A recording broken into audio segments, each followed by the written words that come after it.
क्या Donald Trump अपने नाम से जुड़ा सबसे बड़ा सच छिपा रहे हैं? क्या वो सेक्स ट्रैफिकर जेफरी एप्स्टीन पर अब तक झूठ बोलते आए हैं? ये सब हम क्यों कह रहे हैं? क्योंकि कल से ही अमेरिका में एप्स्टीन से ट्रंप के रिश्ते को लेकर बवाल मचा हुआ है। ट्रंप की विपक्षी पार्टी ने उनके खिलाफ कुछ ईमेल रिलीज कर दिए हैं जिनमें एप्स्टीन ने उनका नाम लिया है। इसके जवाब में टीम ट्रंप ने 20,000 पेज का डेटा पब्लिक में फेंक दिया है। इन सब के बाद अमेरिकी संसद में एक बगावत हो गई है, एक ऐसी बगावत जो सरकार को मजबूर कर देगी कि वो असली खजाना यानी न्याय विभाग की सीक्रेट फाइल्स बाहर निकाले। सीक्रेट क्लाइंट लिस्ट कहते हैं। इस लिस्ट में दुनिया के सबसे पावरफुल लोगों के नाम हैं, वो लोग जो एप्स्टीन के दोस्त थे। तो पूरी कहानी क्या है और ट्रंप इन नए ईमेल्स में कैसे फंसे, आज इन्हीं सब पर बात करेंगे। नमस्ते, मेरा नाम है अंकुर और आप देख रहे हैं ललन टॉप का अंतर्राष्ट्रीय प्रसंगों से जुड़ा रोजाना का कार्यक्रम दुनियादारी। Brought to you by Sensodyne K। अभी लेके आए सेंसोडेंट के टूथ का करंट गॉन तो लाइफ का करंट ऑन। नए ईमेल्स में क्या निकला इस पर बात करेंगे, लेकिन उसके पहले जेफरी एप्स्टीन को जान लीजिए। 14 मार्च 2005 से पहले एप्स्टीन का परिचय सिर्फ यही था कि वह अमेरिका का एक फाइनेंशियर था, आलीशान प्रॉपर्टीज का मालिक था। राजनीति और सिनेमा की दिग्गज हस्तियों से उसकी दोस्ती थी।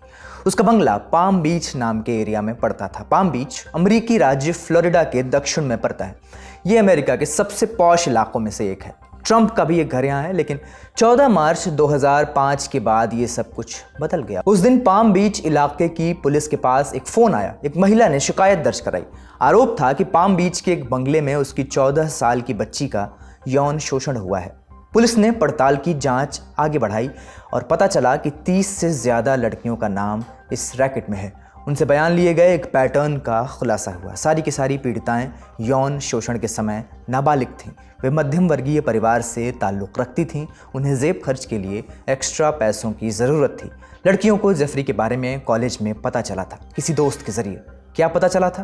पाम बीच पर एक बंगला है, वहाँ एक अधेड़ आदमी रहता है। वो कॉलेज की लड़कियों को मसाज के लिए $200 देता है। लड़कियां इसके लिए हामी भर देती थीं। फिर उसकी दोस्त उस लड़की को बंगले तक छोड़कर लौट आती। वहाँ एप्स्टीन उनका यौन शोषण करता था। उन्हें पैसे के साथ साथ एक ऑफ़र देकर वापस भेजता था। ऑफ़र क्या? अगर तुमने एक और लड़की को यहाँ आने के लिए राज़ी किया तो कमीशन मिलेगा। फिर वो इन लड़कियों को अपने अमीर दोस्तों के पास भेजने लगा। इसके बदले में वो अपना काम निकलवाता था। इस रैकेट में ब्रिटेन के प्रिंस एंड्रू का नाम भी आया, जिनके नाम से प्रिंस का टाइटल हटा लिया गया है। वर्जीनिया रॉबर्ट्स नाम की एक लड़की ने आरोप लगाया कि एप्स्टीन ने उसे मजबूर किया कि वो प्रिंस को खुश करे। एंड्रू ने इनकार किया। फिर एक तस्वीर लीक हुई। एक कमरे में 3 लोग थे, बीच में वर्जीनिया और प्रिंस एंड्रू। प्रिंस का हाथ उसकी कमर पर था। किनारे एक और चेहरा था, घिलन मैक्सवेल। नाम याद रखिएगा। जेफरी के ऊपर केस तो बना, पर 2008 में सारा मामला निपटा दिया गया। उसके खिलाफ कुल 36 लड़कियों के बयान थे। कुछ गुनाह उसने खुद कबूल किए, लेकिन स्टेट प्रोसिक्यूटर्स ने उन बयानों की गंभीरता को नज़रअंदाज किया। उन्होंने केस बंद करने की डील कर ली। फिर भी 18 महीने की सज़ा हुई थी, वो भी ऐसी जिसमें दिन में बाहर वो घूम सकता था। 13 महीने में उसे छोड़ दिया गया। छूटने के बाद वो अपने काम पर वापस लौट गया। उसका एलीट पार्टीज़ में आना जाना जारी रहा। उसके अमेरिका में कई रईस इलाकों में बंगले थे। वो वहाँ पर मज़े करता रहा। उधर पीड़िताएं न्याय के लिए संघर्ष करती रहीं। फिर #MeToo आंदोलन की शुरुआत हुई। महिलाओं ने मुखर होकर बोलना शुरू किया। कई और महिलाओं ने जेफरी की कारस्तानी के खिलाफ अपनी आवाज़ बुलंद की, उसके ऊपर केस दर्ज कराए। 6 जुलाई 2019 को एप्स्टीन फिर से गिरफ्तार हुआ। उसके न्यूयॉर्क वाले बंगले की तलाशी हुई। वहाँ से चाइल्ड पॉर्न मिला। हर कमरे में कैमरे थे। जेफरी जमानत के लिए अपनी पूरी संपत्ति दांव पर लगाने के लिए तैयार था, लेकिन कोर्ट ने जमानत देने से मना कर दिया। उसके घर से नकली पासपोर्ट भी मिले, यानी भागने की तैयारी पूरी थी। अब तय था कि एप्स्टीन जेल में रहेगा। 2020 में ट्रायल होना था, लेकिन 10 अगस्त 2019 को खबर आई कि एप्स्टीन मर गया। कहा गया कि गले में फ्रैक्चर था। जेल वालों ने कहा कि उसने खुद अपनी जान ले ली, लेकिन इस पर सवाल उठने लगे। साजिश वाली थ्योरियों का तांता लग गया, क्योंकि उस वक्त जेल के गार्ड सो रहे थे और शुरुआती रिपोर्ट्स में कहा गया कि वहाँ के कैमरे बंद थे। सवाल उठा कि जहाँ 24 घंटे निगरानी होती है, वहाँ ऐसा कैसे हुआ? थ्योरी चली कि एप्स्टीन के पास कई नामी गिरामी लोगों से जुड़े सबूत थे। वो चाह लेता तो बहुतों की पद प्रतिष्ठा को धूमिल कर सकता था, इसलिए उन्होंने साजिशन उसे जेल में ही मरवा दिया। उसकी मौत के साथ केस बंद हुआ, उसके ऊपर लगे आरोप हटा लिए गए, लेकिन मामला खत्म नहीं हुआ। उसके गुनाहों में साथ देने वाले अभी भी बचे हुए थे। इनमें से एक थी गिलेन मैक्सवेल, जिसका नाम हमने पहले भी लिया, जिसकी फोटो प्रिंस एंड्रू और वर्जीनिया रॉबर्ट्स के साथ बाहर आई थी। गिलेन और एप्स्टीन लंबे समय तक पार्टनर बनकर रहे। पीड़ित महिलाओं का आरोप था कि गिलेन जेफरी की सहायक थी। वो लड़कियों को लाने और उन्हें क्लाइंट्स तक भेजने का काम करती थी। 2012 के बाद गिलेन अलग रहने लगी, वो चर्चा से गायब हो गई थी। जेफरी का केस खुलने और उसकी मौत के बाद एक बार फिर उसकी चर्चा शुरू हुई। जुलाई 2020 में गिलेन को अरेस्ट कर लिया गया। 2020 में मैक्सवेल गिरफ्तार हुई, 2021 में दोषी करार दी गई और 2022 में 20 साल की सजा सुनाई गई। ये था एक बैकग्राउंड। अब आपको आगे की कहानी बेहतर समझ आएगी। सबसे पहले जानिए कि क्या है ये एप्स्टीन फाइल्स। ये फ्रेज कोई इक्के दुक्के कागजों के लिए इस्तेमाल नहीं होता। इसमें डेटा का एक पहाड़ है। पिछले 30 साल के एप्स्टीन के काले कारनामों का पूरा कच्चा चिट्ठा है। क्या क्या इसमें?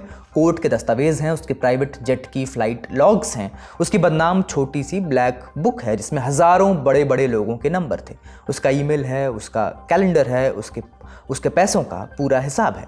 लेकिन इस कलेक्शन का सबसे विस्फोटक और शायद सबसे रहस्यमय हिस्सा है एक क्लाइंट लिस्ट, या कहें कि एक तथाकथित क्लाइंट लिस्ट। कहते हैं ये वो लिस्ट है जिसमें हर उस बड़े आदमी का नाम है जो एप्स्टीन के रैकेट में शामिल था। अब ऐसी कोई लिस्ट है भी या नहीं, इससे फर्क नहीं पड़ता। फर्क इससे पड़ता है कि 2024 के चुनावी कैंपेन में ट्रंप ने वादा कर दिया कि वो एप्स्टीन फाइल्स रिलीज करेंगे। उनके समर्थकों को लगा कि अब सारे दुश्मनों का पर्दाफाश होगा, लेकिन 2025 में ट्रंप का वही वादा उनके लिए उल्टा पड़ गया। उन पर फाइल्स सार्वजनिक करने का दबाव बना, लेकिन अमेरिका के जस्टिस डिपार्टमेंट ने, न्याय विभाग ने अब तक ऐसा नहीं किया है। तो फिर कल कौन सा डेटा रिलीज हुआ है और उनसे क्या पता चला है, बताते हैं। डेमोक्रेट्स ने 3 ईमेल दिखाए हैं। पहला ईमेल 2011 का है। इसमें एप्स्टीन ने मैक्सवेल को लिखा कि ट्रंप एक पीड़ित से मिले थे। आपकी स्क्रीन पर वो ईमेल है। एप्स्टीन ने मैक्सवेल को लिखा है, मैं चाहता हूं तुम समझो कि वो कुत्ता जो नहीं भौंका है वो ट्रंप है। एक विक्टिम यानी पीड़िता मेरे घर पर उसके साथ घंटों थी, उसका जिक्र एक बार भी नहीं आया है। ये ईमेल तब का है जब एप्स्टीन अपनी कानूनी मुसीबतों से बाहर निकल रहा था और अपने पुराने सोशल सर्कल में लौटने की कोशिश कर रहा था। ट्रंप उस वक्त अपने टीवी शो द अप्रेंटिस के स्टार थे और प्रेसिडेंट बनने की बातें कर रहे थे।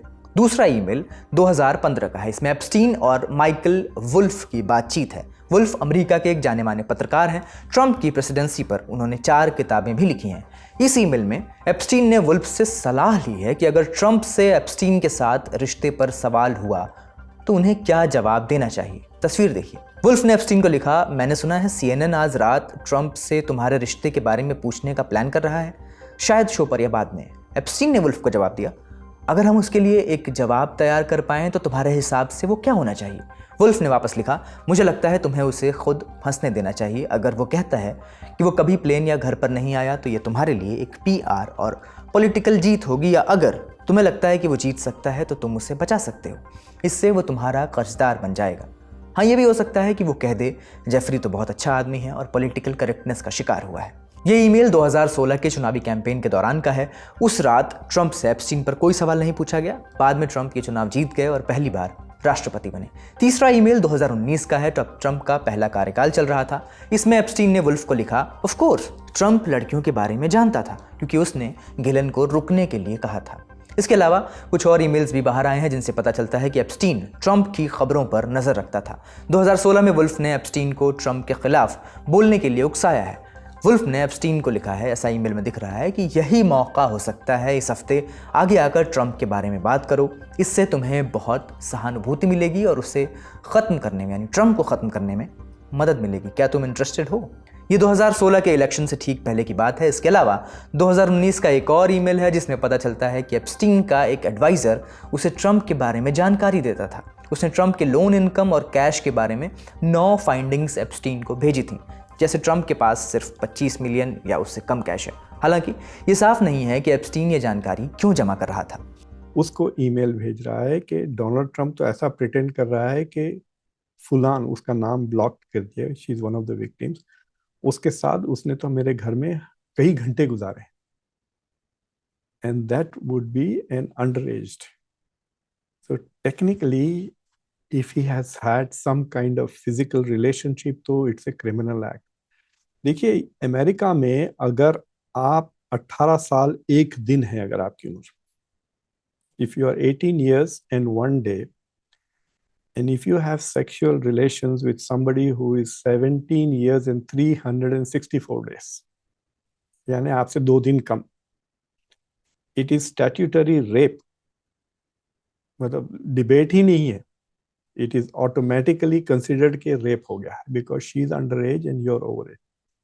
हाँ, और बात है अगर वो 18 साल की है और आप 80 साल के हैं तो that is fine. But so if Trump has had some kind of relationship with her, it is illegal and of course characterized pedophilia में आ जाते हैं. तो it is a very very serious thing. और आपको याद होगा कि रिपब्लिकन्स ने एक कंस्पिरेसी थ्योरी ये फैलाई थी कि डेमोक्रेट्स रन पेडोफाइल रिंग, इस तरह की बातें की थी. तो 2 चीजें होने वाली हैं साइमल्टेनियसली. एक तो ऑलरेडी सबूत मिल गया है कि डोनाल्ड ट्रंप का नाम है उस फाइल्स में, और जब पूरी फाइल्स निकलेंगी तो पूरी पोल खुल जाएंगी. That is the fear. और already some Republicans are refusing to participate support him. और मैगा क्राउड तो क्रेजी हो जाएगा जब उनको पता चलेगा कि मिस्टर डोनाल्ड ट्रंप, जिनको वो क्या समझते हैं कि जीसस क्राइस्ट ने खुद चुना है to be president of the US, वो खुद इस तरह के हरकतों में मुलफ़िज़ हैं. He is involve in this ring. ये जेफरी एप्स्टीन मुझे लगता है लेके डूबेगा. ये डेटा अमेरिकी सांसदों ने रिलीज किया है. आप कहेंगे अमेरिकी सांसद सबूत क्यों जारी कर रहे हैं? देखिए, अमेरिकी संसद में भी भारतीय संसद की तरह 2 सदन है. निचला सदन है हाउस ऑफ रिप्रेजेंटेटिव्स और ऊपरी सदन है सेनेट. संसद की कुछ कमिटीज भी हैं. ये एक तरह से छोटी छोटी सरकारों जैसी हैं. इनके पास 2 तरह की ताकतें हैं. पहला लेजिस्लेशन यानी कानून बनाना, सुधारना, और दूसरा ओवरसाइट यानी निगरानी रखना.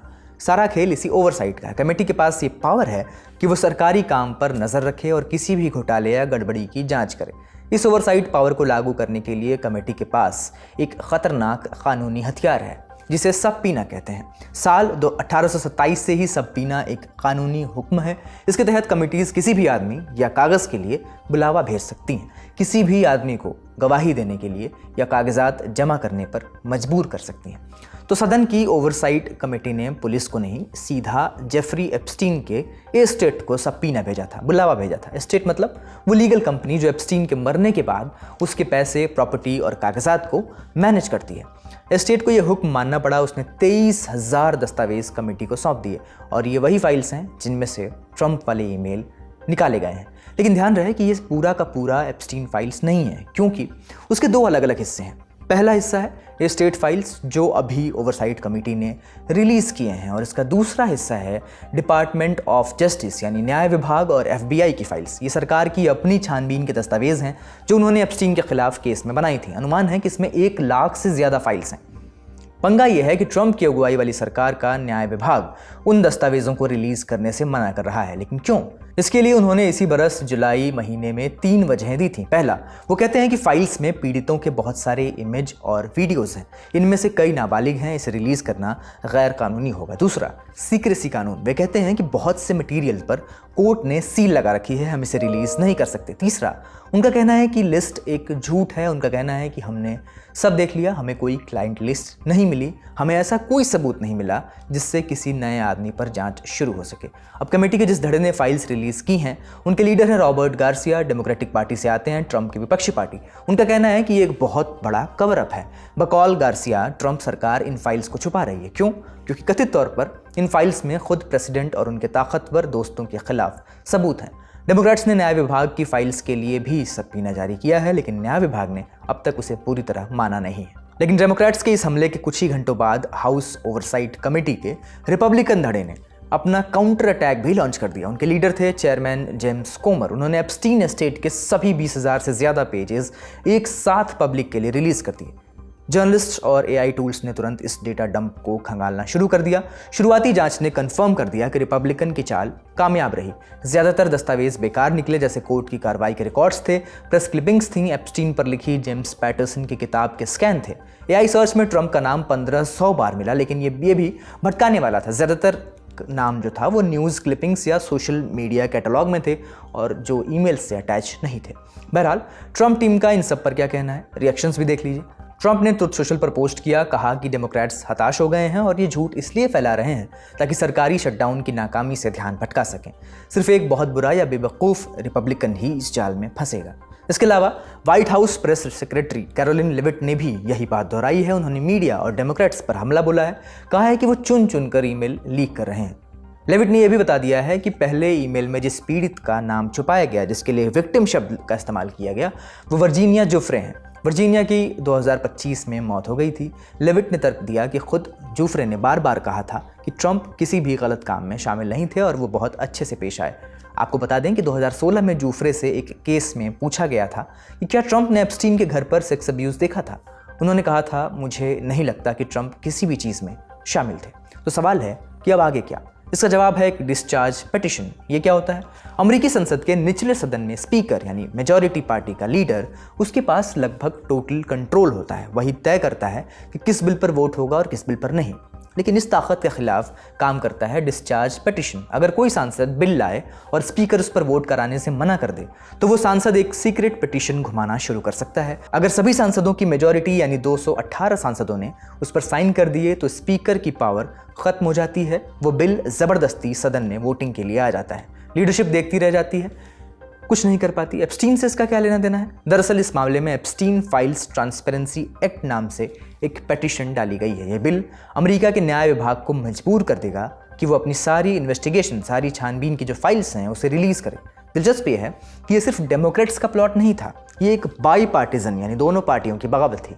इस पिटीशन को दो एकदम अलग नेताओं ने शुरू किया था, कट्टर कंजर्वेटिव रिपब्लिकन थॉमस मेसी और प्रोग्रेसिव डेमोक्रेट रो खन्ना। ये दोनों व्हाइट हाउस के खिलाफ एक हो गए। उन्होंने इसे पारदर्शिता की लड़ाई और पीड़ितों के लिए इंसाफ का नाम दिया। महीनों से ये उल्टी गिनती शुरू हो गई थी। पिटीशन सितंबर से एक्टिव थी और 217 सिग्नेचर पर अटकी हुई थी। एक वोट कम था। सारे 214 डेमोक्रेट्स ने साइन कर दिए थे, लेकिन रिपब्लिकन्स में से सिर्फ 4 बागियों ने साइन किए थे। Thomas Massie, Marjorie Taylor Greene, Nancy Mace और लॉरेन बोबर्ट। ट्रंप का व्हाइट हाउस इस पिटीशन को रोकने के लिए हाथ पैर मार रहा था। लॉरेन रोबर्ट को व्हाइट हाउस बुलाकर उन पर दबाव डाला गया कि वो पिटीशन से अपना नाम वापस ले लें, लेकिन उन्होंने मना कर दिया। फिर आया क्लाइमैक्स 12 नवंबर को, यानी कल, जब ईमेल रिलीज किए गए। तभी एक नई सांसद अडेलिटा ग्रिहाल्वा को शपथ लेनी थी। वो 23 सितंबर को ही एक स्पेशल इलेक्शन जीत चुकी थी, लेकिन रिपब्लिकन स्पीकर माइक जॉनसन ने सरकारी शटडाउन का बहाना बनाकर 7 हफ्तों तक उनकी शपथ रोक रखी थी। 12 नवंबर को उन्होंने शपथ लेते ही डिस्चार्ज पिटीशन पर साइन कर दिया।